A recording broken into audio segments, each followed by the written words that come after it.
Um relatório produzido pela Controladoria Geral da União revelou que foram descobertas distorções contábeis de quase 45 bilhões de reais nas contas do Ministério da Saúde em 2023.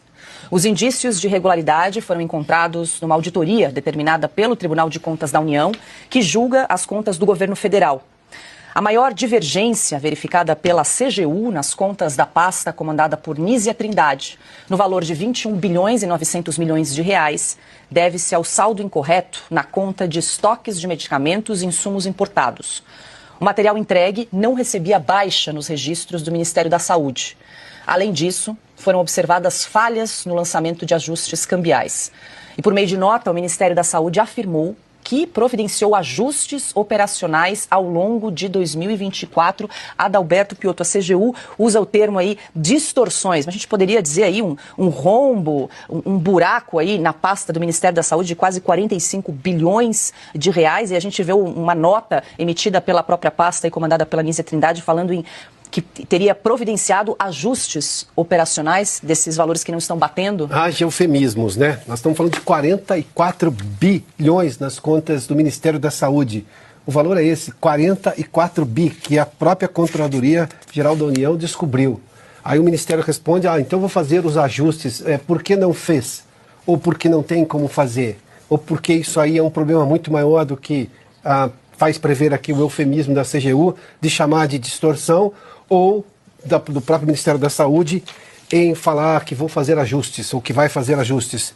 O que chama atenção neste caso é que nós estamos falando do Ministério da Saúde, que é completamente incompetente, ineficiente e que deixou acontecer nesse país a maior crise, a maior epidemia de dengue da história do país. Mais de 80% dos casos de dengue do mundo aconteciam aqui. A maior parte das mortes acontecia aqui. Tivemos o fenômeno da dengue de inverno, que é completamente surreal, mas o Ministério da Saúde continua. É a ministra que levou uma bronca pública do Lula e só não caiu porque ministro incompetente não cai neste governo. E também no caso dela era amiga da Janja, então o possível traz essa informação com muita frequência aqui. Agora, nós estamos falando de 44 bilhões de, como é que a CGU chama? Distorção.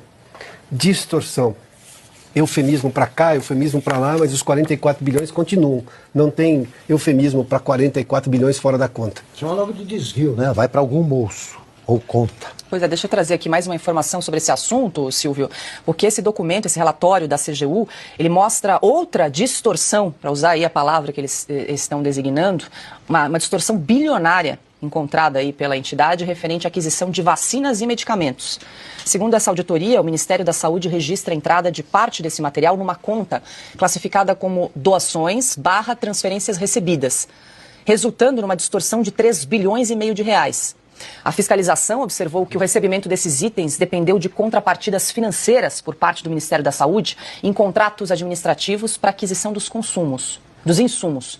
Nesse caso, portanto, segundo a CGU, os insumos não deveriam ter sido registrados como doações recebidas, e sim como compra. Então há aí, Silvio, mais uma distorção, e a Nízia Trindade, formada em Ciências Sociais, mostra que entende pouco de saúde e também de contabilidade.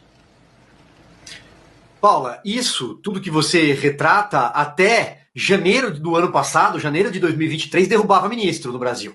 Aliás, durante o governo Jair Bolsonaro, vários ministros da saúde deixaram a cadeira de tanta pressão, sobretudo da imprensa. A imprensa passou o tempo inteiro na pandemia e depois da pandemia, quando decretaram o fim da pandemia da Covid, a imprensa passou o tempo todo pressionando. Saúde é coisa séria. Agora você não acompanha a mesma pressão em cima da Nízia Trindade, já descrita aqui como uma cota pessoal da Janja no governo. Ela é amiga, elas são muito próximas desde antes da posse do Lula, e teve um episódio também já narrado que ela chorou quando levou um puxão de orelha público, que o presidente na época disse: é inadmissível que a senhora não consiga ter uma única ideia para conter o avanço da dengue no Brasil.